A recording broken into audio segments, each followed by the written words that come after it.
समस्त सांग माने हरे कृष्ण राधे राधे पखाल दिवस रे आमर वर्तमान सब केते प्रकार आइटम कराई भजा भजी अणपाणी काकुड़ी पांपड़ विभिन्न प्रकार भजा होती दही पखाल होती फुटण देकी फुटई दही पखाल वीडियो टी लेट रे एडिटिंग करके छाड़ी कारण टाइम नथिला मते से भाविली टी छाड़ीदवा शॉर्ट वीडियो तो जाइए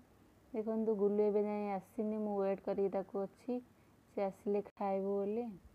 तो मुझे लोभ संभाली न पारि भाविली वीडियोटा करदे केते समय खाया अनेक बस ये आसीगला सी बर्तमान बरा चप आनी बापा जो आनी अणपाणी खाइब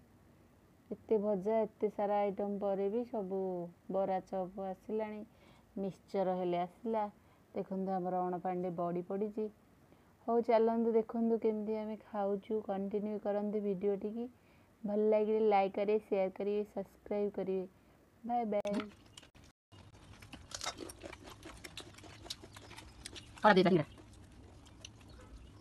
निहाती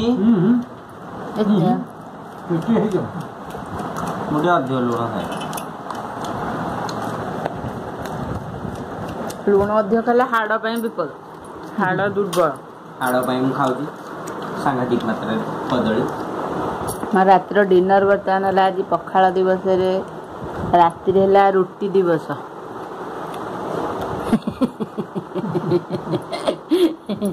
राति रुटी दिवस रुटी सालाड आला ये बीन्स आलू भजा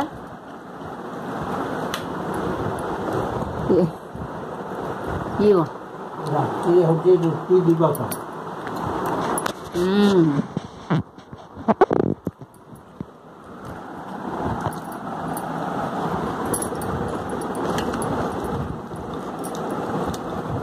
लेंबुटा टिके सालाड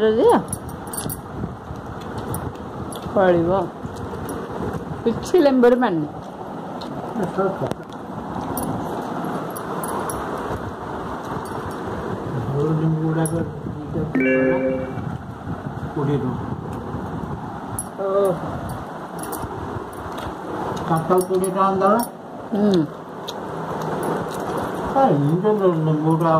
अभाव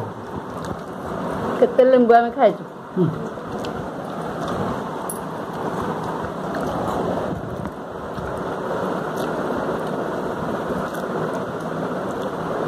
तम गछ सालाड खाई आई खाए कि नहीं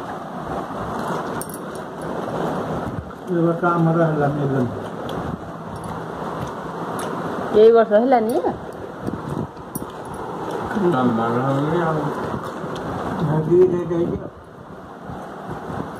तमें ताल जो लेंबू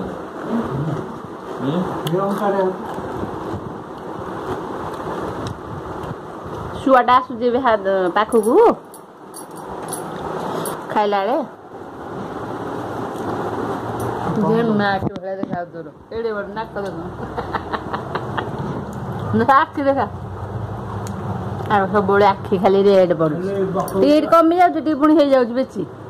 आखि रेड में तू खाली औषध खाई खाए औषध पकेब बड़ टेंशन खाऊनी कुंडी लगुच हर बुआ खाइलु नेजली भोसटी जिनी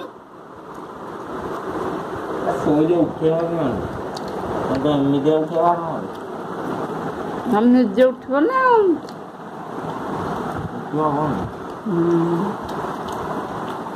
अमेज हो शिवन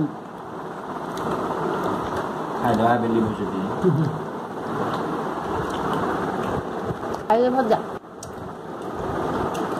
आई खाइबन टिके खाए भात खाई ना से कहला गोटे रुटी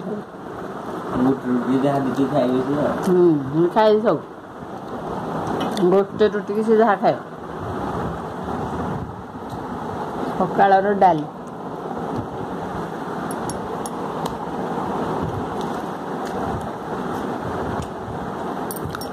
को परिवाटा गोटे औषधिया गंध हो डाली ना गोटे गछटे उठिनी मन इच्छा गोटे लगुच कखारू गछ भाया ये गछ तरबुज अरे हाँ एड़ी तरबुज है ଗାର ଗାର ପଲା ଭଳିଆ। ଚାରିଟା ତରଭୁଜ ହେଇଥିଲେ। ଆମ ଉପରେ ସବୁ ଫଳି ହବେ ବାଇଗଣ 4ଟା ଫଳିଛି ଟମାଟୋ 2 କିଲୋ ଫଳିଲାଣି ଏବେ ତରଭୁଜ ପୁଣି ଫଳିଲାଣି ତରଭୁଜ ଗୋଟେ ଫଳିଲାଣି। ମୁଁ ଭାବୁଛି ଏଇଟା ଗୋଟେ ବିଷ ଫଳ ବୋଲି ତରଭୁଜ ହଁ ଅଛି ଦେଇ ସାରିଲାଣି ଟିଉସନ ଅଛି କାଲି 5:30ରେ ତୁଳସୀ ଟିକେ ଆଣିଲୁ କେତିକି କାଟିଲ ଦେଖିଆ ଆଣେ ତୁଳସୀ ମାଳି କରି ଦେଇଛି ପୁରା ଦେଖୁନ ଥୁଆ ହେଇଛି। ହଁ କୋଉଥିରେ ଏଟା ଅଧା ଥୋଇଛ ତୁଳସୀ ମାଳିଟା? ସେଇ ପ୍ଲେନ୍ ଏଇଟା ଆମର ସବୁ ବୋଉର ମେଡିସିନ ଗୁଡାକ ହଁ ଓସାରିଆଟା ଓସାରିଆଟା ହଁ ବଡଟା କହିବ ତ ସାରିଆଟା। ଏଇଟା ହେଲା 2 କେଣ୍ଡା ଗୁଡେଇକି ଯୋଉଟା ଥୁଆ ହେଇଛି। ଭଲ ପଡା ଆଉ ଗୋଟେ କେଣ୍ଡାଟେ ଏଇଟା ପୁଣି ସରୁଆ ସରୁଆ କଲ ଟିକେ ମୋଟା ମୋଟା କରିଥାନ୍ତା ନା ଲମ୍ବା ଲମ୍ବା ଲମ୍ବା ଲମ୍ବା ହବନି ଲମ୍ବା ଲମ୍ବା କଲେ ମୋଡ଼ି ହେଇକି ରହିବ ହେଲେ। ଏମିତିଆ କରିବ କହୁଛ ତମେ ଏମିତି ମୋଟା ବୁଢା ଠିକ ଅଛି ଏଇଟା ଯୋଉ ହୀରା ହେଲା ସ୍ୱତନ୍ତ୍ର ମୋଟା ମାଳି। ଏଇଟା କରାହବ ଏଗୁଡା ମୋଟା ଓହୋ ଏମିତି ମୋଟା ମୋଟା ମା ବଢିଆ ଛଡେଇ ଦେଇଛ ତ ଖାଇଲେ ସେଟାକୁ ପୁରା ପତ୍ର ୟାର ଖାଇ ଦେଇଛନ୍ତି ବିଷ ଫଳ ଯଦି ହେଇଥିବ ହେଇଥାନ୍ତା ତ। ଯାଇଥିଲ ଉପରକୁ ବାଇଗଣ ଦେଖିଲ କେତେଟା ହେଇଛି 3-4ଟା ହେଇଛି ଆହୁରି ହବ ଲମ୍ବା ହବ ହଁ ମାଙ୍କଡକୁ ଡରିକି ଆମେ ଆଣୁଛୁ ବହୁତ ହବ ଡରି ମରିକି ଛେଳି ମେରିକି ଆଣୁଛନ୍ତି। ଗୋଟେ ବର୍ଷରୁ ପାଣି ଟିକେ ବତୁରି ଦେଲେ ଟିକେ କାଟିବ ସେ କହୁଛନ୍ତି ପରା କଞ୍ଚା ଗୁଡା ଆଣିବ ଭାରି ଆଗୁଆ ସେ ପଚାରୁନାହାନ୍ତି ତମେ ଯୋଉ ଅଧିକ ଶୁଖିଲା ଖାଲି ଆଣିକି ଚାଞ୍ଚି ଦବ ଧଳା ଫୁଲକୁରି ଦେଖିଲ ଆଉ ଶୁଖିଲା ଯୋଉରାକ ପୁରା ମିଶିଲା ଏଇଠୁ ଆଣିଛନ୍ତି କଳା କଲର ହେଇଯିବ ଯେତେ ଇଏ କଲେ ମାଟି ଏଇ ଯୋଉ ଗୋଟେ ମୁଁ ତମକୁ ଜରିରେ ଭର୍ତ୍ତି କରିଦେଇକି ଥୋଇ ଦେଇଥିଲି। ହଁ ଏଇଟାକୁ ଜରିରେ ଭର୍ତ୍ତି କରିକି ଥୋଇ ଦେଇଥିଲି ତମେ ତାକୁ ଦେଇଦବ ଆଉ ଗୋଟେ ଏଇଥିରୁ ଏମିତିଆ ଗୋଟେ ଦବ ସେ ତମେ ଆଉ ଗୋଟେ ଦବ ତମେ ଏଇଟାକୁ ଆଣିବ ତାକୁ ଏଇଟାକୁ ଫେରେଇ ହଁ ଏଇଟା କିଛି ହବନି ଆରେ ଏଇଟା ଟିକେ ସ୍କ୍ରାଚ୍ ଅଛି ତ ଏଇଟା ଫେରେଇ ଦେଲି ମୁଁ ଅନଲାଇନରୁ ମଗେଇଥିଲି ନା ଏଇଟା ସ୍କ୍ରାଚ୍ ଅଛି ଗୋଟେ ନୂଆଟେ ତାକୁ କହିଛି ଏଇଟାକୁ ଫେରେଇକି ଗୋଟେ ନୂଆଟେ ଭଲଟେ ଦେବାର ସେ ହେଲେ ଏଇଟାକୁ ଫେରେଇକି ନେଇଯିବ ନୂଆଟେ ଗୋଟେ ଭଲଟେ ଦବ। କଣ କଣ ମେଡିସିନ ଗୁଡା ଦେଖିବା ଟିକେ ମାନ ଗୁଗୁଲରେ ଅଜା ମୋବାଇଲ ଟା ଆଣେ ତାହେଲେ ଏଇ ଦିଟା କେଣ୍ଡା ସବୁ ଦେହ ଗୁନ୍ଥି ଦେଲ ତାହେଲେ ଏଇଟା ଆଉ କଣ କରିବ ଆଉ ଗୋଟେ କେଣ୍ଡା କଥା କରାହବ ନାଇଁ କଟା ହେଇକି ଥୁଆ ହେଇଛି କେତେ ପରେ କଟା ହେଇକି ଥୁଆ ହେଇଛି ସେଠି କଟା ତ ଅଛି ଆଉ ଓହୋ ଗୁଡା କରା ହେଇକି ଥୁଆ ଏଇଟା ସବୁ ହେଇଛି କଟା ଗୁଡା ଆଉ ଗୋଟେ କେଣ୍ଡାଟେ ହବ ଏଇଥିରେ ଆଉ ଏଇ ଯୋଉ ସେ ଯୋଉ ମତେ କହିଥିଲେ କଣ ଦେବି ତୁଳସୀ ମାଳି ପାଣି ପରା ଦେଲି କହିଦେବି ତାଙ୍କ ପାଇଁ ତୁଳସୀ ମାଳି କାବି ଏଇ ଯୋଉ ସାରସ୍ୱତ ପାଖ ପାଇଁ କରିକି ଦେଲେ ହବ କାଟିଦେଲେ ହବ ଏଇଠି ଛୋଟିଆର ତ ଗୋଟେ